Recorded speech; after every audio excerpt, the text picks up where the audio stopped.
Hey guys! For today's video, I will show you how to fix Instagram Notes features not showing. This is quick and simple, so just follow me.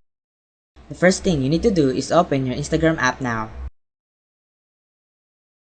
And go over and tap the message icon at the top right corner.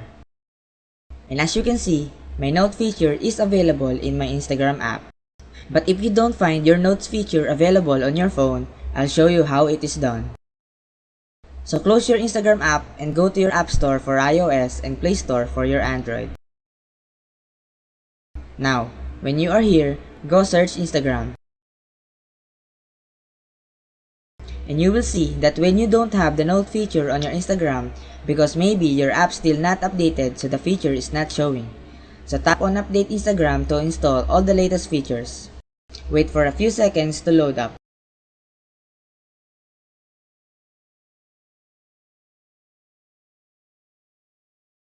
So once done, open again your Instagram and that should fix the problem and you will see the note feature available also on your phone. And there you have it. Thank you for watching. If you found this video helpful, make sure to subscribe, leave a like and leave a comment in the comment section down below.